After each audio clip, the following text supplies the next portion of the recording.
Greetings, loves. It is I, Tactical Girlfriend. Welcome back to the channel. I hope everybody's doing well.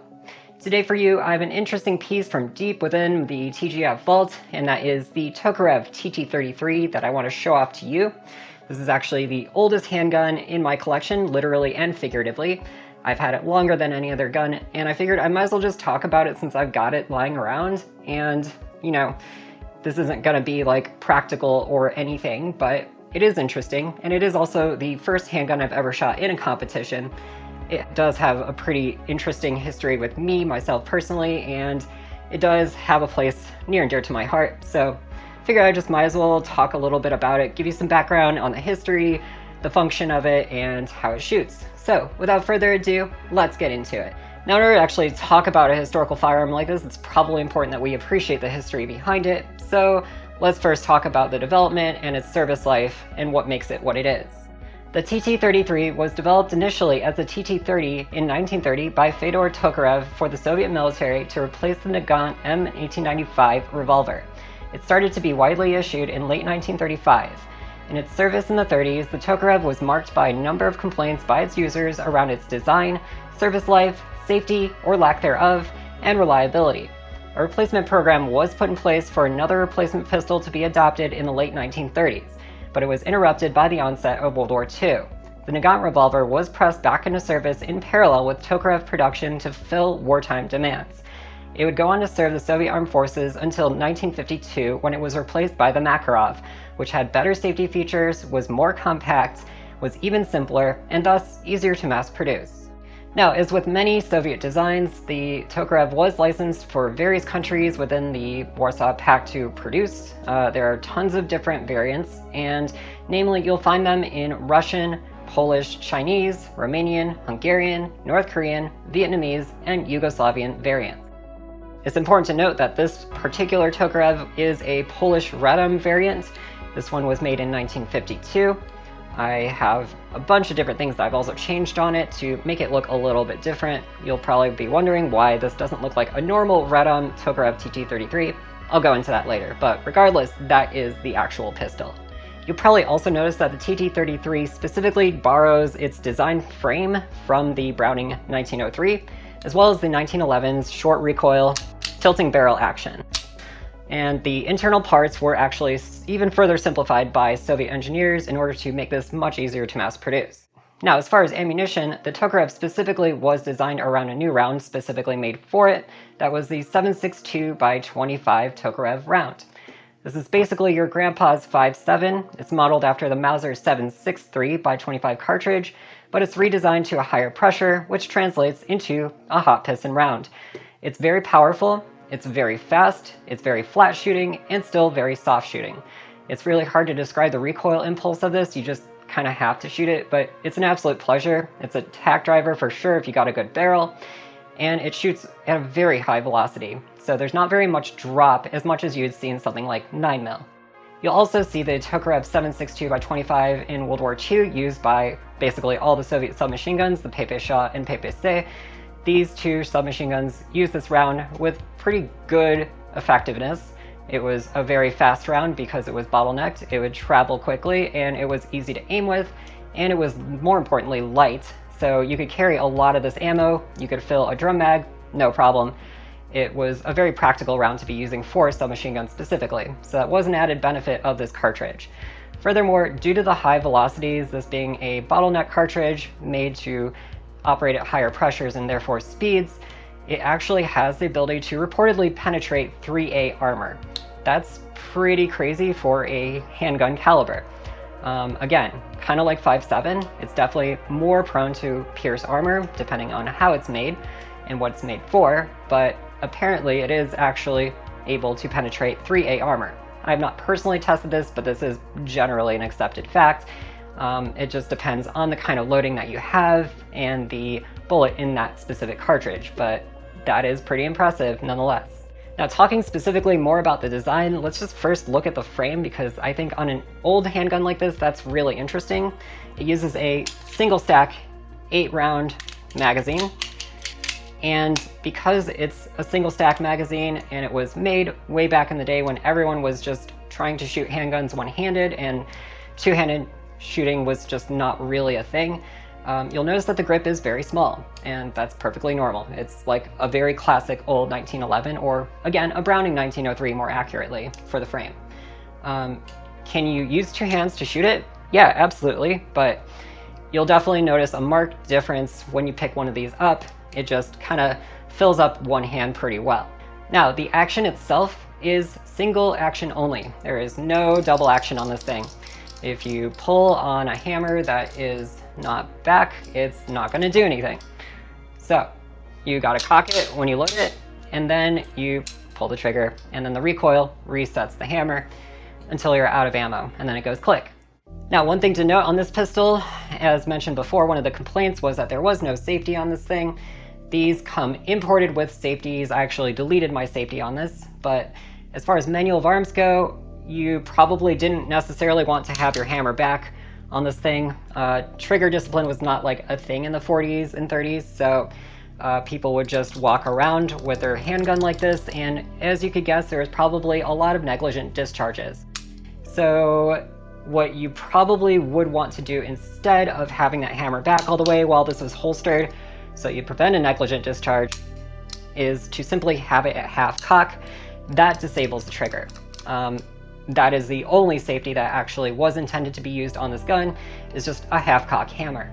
It is what it is. It is a training thing. You can train to cock the hammer on draw, and that's fine, but it's definitely not the best safety feature in my mind. And again, that is why the Makarov was developed specifically with a safety, so that negligent discharges didn't happen so easily, because trigger discipline was totally not a thing in the 30s and 40s. Now, the Tokarev uses a very simplified trigger pack. Again, this is also so it could be mass produced more easily. It's a really interesting trigger too. It's just kind of with this blade that goes straight back. And it looks really cool. It's very diesel punk looking. It's not a great trigger in my opinion, but it's not bad either. It's actually surprisingly nice for what it is. Let's go ahead and ghost it. So, pull back, that's like 4 to 5 millimeters of take up. Hit a very, very well-defined wall. Slight pull back on that. Pretty light trigger pull, actually. But very crisp, very, very crisp. Just a couple millimeters of let off. Reset. It's like 4 millimeters of reset, 3 to 4. And yeah, really nice trigger actually, considering that it's just a sliding piece of metal that goes straight back. So pretty cool, honestly. Pretty brilliant design, I would say. And yeah, really good for mass production. Moving on, let's talk about the iron sights on this. As with many handguns from this era, the iron sights are very, very small. They're not fast to pick up. They are not very forgiving. You gotta line those sights up just right. And it's a very little narrow window that you have to aim with the rear sight notch, and the front sight is also very puny. I actually opted to paint the iron sights with nail polish just to make them slightly easier to pick up. But honestly, if you're running time drills with this thing, it is not easy to do. These sights are just not forgiving, like a modern iron sight would generally be. Is it the end of the world? No. They're, for one, very accurate, which is nice, but they're not fast. So when I ran this thing in a competition for the first time, it was very frustrating. But it was fun, and it's interesting. And you start to really appreciate more modern amenities on guns as a result. Now let's talk about reloads specifically on the Tokarev. The Tokarev has a very small circular mag release. You have to press it in just right, and the magazine should pop out. They don't always fall free though. Sometimes they'll just pop out slightly and then you gotta rip it out with your hand. Depending on the magazine, it's very inconsistent. Some of my magazines do it, others don't. Old guns are just kind of like that, unfortunately. But regardless, yeah, getting a magazine out of this might actually be kind of a chore. Also, inserting magazines is not very fun. There is absolutely no flaring to this magwell. It is absolutely all straight lines, and if you don't get it just right, you're going to completely mess up your reload. Reloading on the Tokarev is a very slow thing. It just is. And that's not uncommon for old handguns. That's pretty standard fare, actually. If you are experienced with old handguns, you'll know that, but it is just something to note. Not a very fast reload. Now let's talk about some of the modifications I've made to this Tokarev. The first one being the grips. I replaced the grips on this. The stock Radom Polish grips actually look pretty much identical to these, except these are Russian ones with the Soviet star on it. The Polish ones just don't have the star. Back in the day when I added those grips, I was trying to make this look as much like a Soviet World War II issue Tokarev, and those did have the star on it. So that's why I opted to put those on there, purely aesthetics. Another thing that I changed that you'll definitely notice is the compensator on here. That is definitely not stock. These don't look nearly as long as this one does. But yeah, it's already a very flat shooting, very soft shooting gun. Figured why not try a compensator on it and see what it did. I think it does tame the recoil a bit. It's hard to tell because again, it's already very flat shooting and very soft shooting. But why not? It was an easy mod to do. It's very easy to throw these on here. And beyond that, even if it doesn't do anything, it looks really cool. And it makes the gun longer, which is also a vibe. Again, not functional at all in that regard, but it's a vibe. I don't know. I like vibes. Another mod I made on this is that I completely deleted the import safety on this. In order for these to have been imported at a certain time in a certain place, they did have to have the exporter install a very crude safety on these to meet US import requirements. And I would never trust those kinds of safeties. I actually opted to just get rid of it entirely because I would never want to use it. I don't want to have a false sense of security from that, and I just wanted to keep it more in its original configuration, so I opted to get rid of it entirely. Another cool thing about the Tokarev is that it does come with a lanyard loop. So you can use your imagination with how you would want to use it if you don't want to use a lanyard with these, which would normally be tied to the extremely crappy holster that these things came in. You could instead just use it to put a phone charm on it. Again, not really a functional mod, but a very vibes-based mod if you do so choose. Now, that was the Polish TT-33.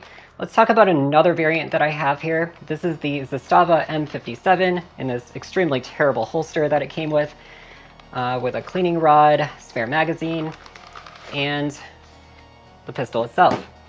Now, the M57, you will notice, looks very much like a Tokarev TT-33 because it is absolutely based on it.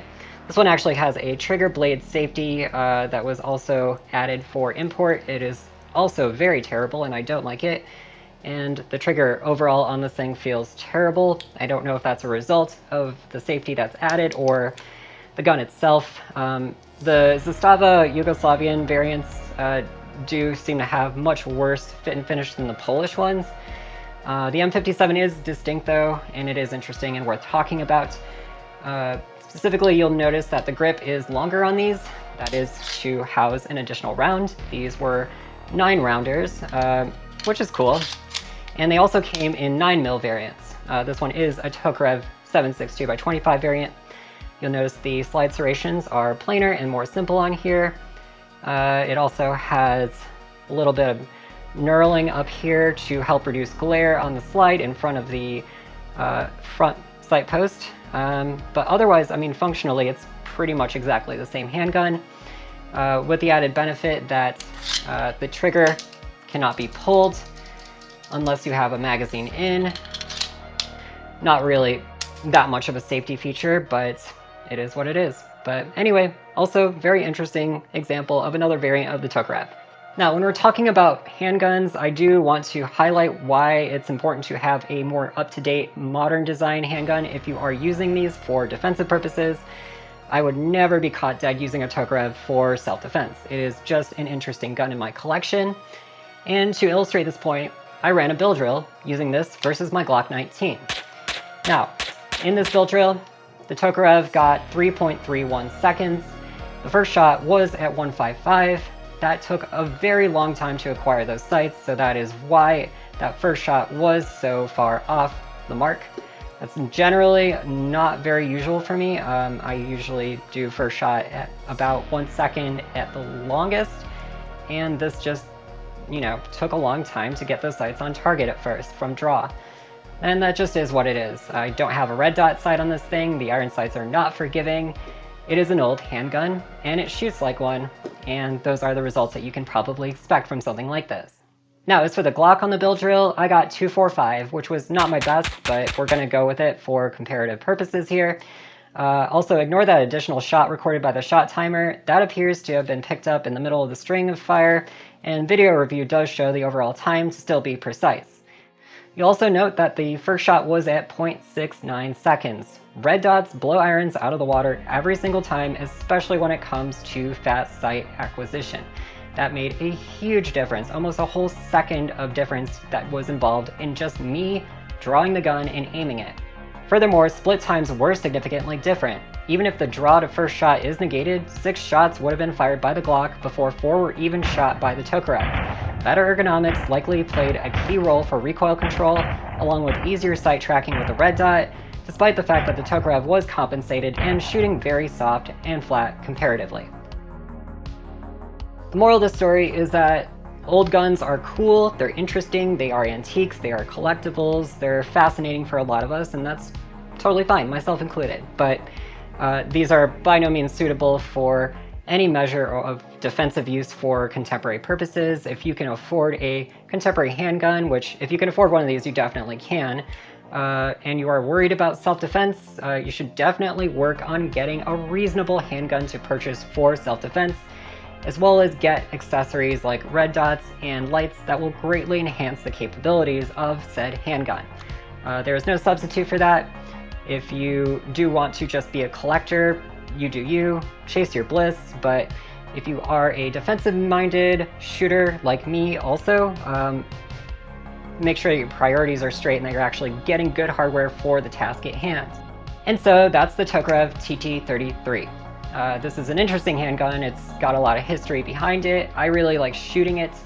It is nothing more than that to me, but regardless, I figured I have one, as well as an M57, and I figured I'd show them off to you and talk a little bit about it. So if you did enjoy this video, please be sure to like, subscribe, and hit that notification bell too. Also, if you have your own experience with Tokarevs, I'd love to hear more about it in the comments below, so don't be shy. Also, huge shout out as always to all my mega fans on Patreon. You keep this channel going. I don't run ads, I don't make money in any other way. This is not a cheap thing to do, and it is definitely a huge time sink, so anything that you can do to help contribute is greatly appreciated. If you do want to go help out, you can always go to patreon.com/tacticalgf. The biggest contributors are named at the end of the video. And that's all the Toke Talk I've got for you today. I really appreciate you all tuning in. Please be good to each other out there, and as always, please take care. Bye!